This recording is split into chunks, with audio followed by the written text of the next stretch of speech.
Assalamualaikum warahmatullahi wabarakatuh. Dalam kesempatan kali ini saya akan mereview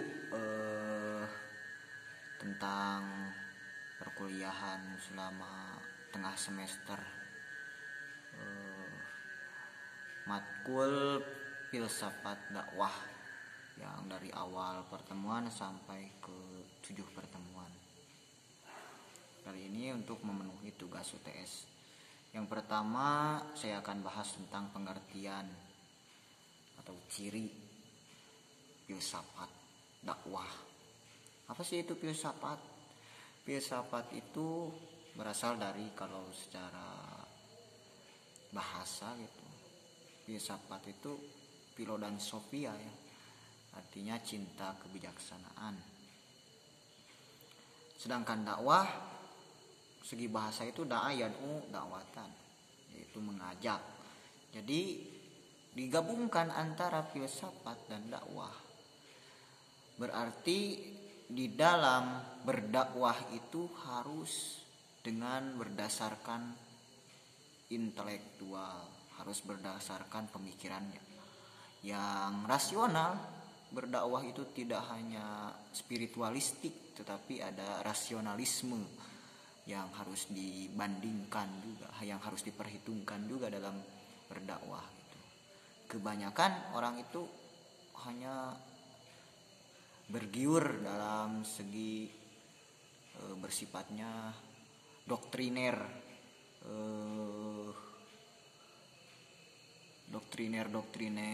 hal-hal yang absolut tentunya.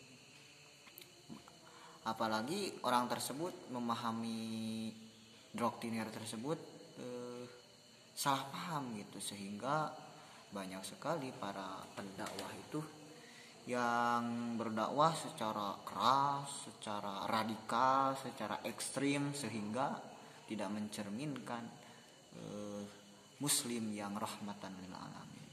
Nah gitu. Terus ada ciri filsafat dakwah itu tentunya dalam berdakwahnya itu tidak arogansi, tidak brutal gitu. Kalau sudah belajar tentang filsafat dakwah, tentunya di sana ada kebijaksanaan. Di sana ada banyak perbandingan. Di sana ada hal-hal yang memandang orang itu tidak suka menjustifikasi, tetapi orang tersebut dalam berdakwahnya itu sangat dengan tutur kata yang baik, lemah lembut. Ya pokoknya kita lihat role model kita di zaman sekarang, Pangersa Abah Aos itu filsafat dakwahnya sangat luar biasa. Jangan jauh-jauh lah kita apa itu filsafat dakwah, ya kita lihat aja dakwahnya Abah itu mengandung filosofi yang sangat luar biasa dalam berdakwahnya gitu. Nah kita pun sebagai mahasiswa STID khususnya harus bijaksana, harus berdasarkan pemikiran yang jernih, sehingga tidak hanya materinya asal-asalan gitu kan, terus penyampaiannya tidak berdasarkan mencerminkan muslim yang baik, itu kan tidak boleh. Kita contoh Abah saja di sini.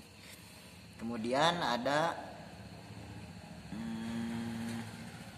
ruang lingkup filsafat dakwah. Ruang lingkupnya apa? Tentang segi yang disampaikan itu ruang lingkup filsafat dakwah. Tentang segi materi, tentang segi si orang dai itu ada di ruang lingkup filsafat dakwah. Banyaklah ruang lingkup filsafat dakwah itu, yang terutama dalam segi si dai tersebut harus benar-benar gitu berpengalaman dalam segi keilmuan, terus dalam segi akhlak kan itu malah mengandung filosofi yang sangat luar biasa gitu. Nah, kemudian ada objek kajian dakwah yang material maupun formal gitu. Objek kajian dakwah itu yang kita dakwahi otomatis gitu. Yaitu mad'u, terus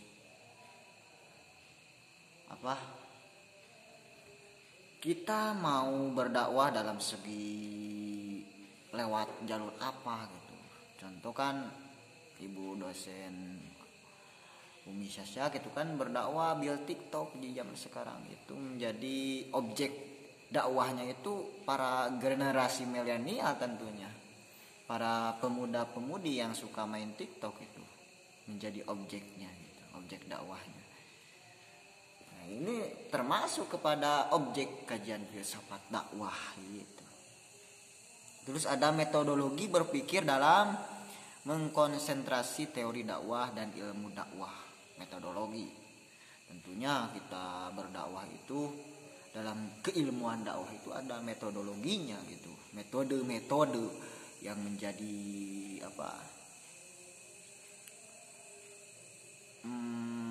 hierarki. Metode-metode itu suatu arah jalan yang sudah ditentukan gitu. Hierarkinya ini seperti ini seperti ini gitu. Kemudian ada tugas, fungsi dan tujuan filsafat dakwah. Ya tugasnya itu supaya para dai, supaya materi yang disampaikan itu tidak asal-asalan gitu, sesuai dengan kajian, sesuai dengan pemikiran rasionalisme gitu. Jadi tidak berontak pokoknya mencerminkan sampai ke akar-akarnya gitu. Berdakwahnya itu mencerminkan pribadi yang rahmatan lil alamin, sehingga menjadi objek dalam dakwahnya pun tidak hanya dalam Islam saja, meluap ke elemen-elemen luar Islam, bahkan agama lain pun menjadi sasaran dakwah kita gitu. Kalau kita sudah mengkaji filsafat dakwah, mungkin hanya itu yang dapat saya sampaikan. Wabillahi taufiq wal hidayah. Wassalamualaikum warahmatullahi wabarakatuh.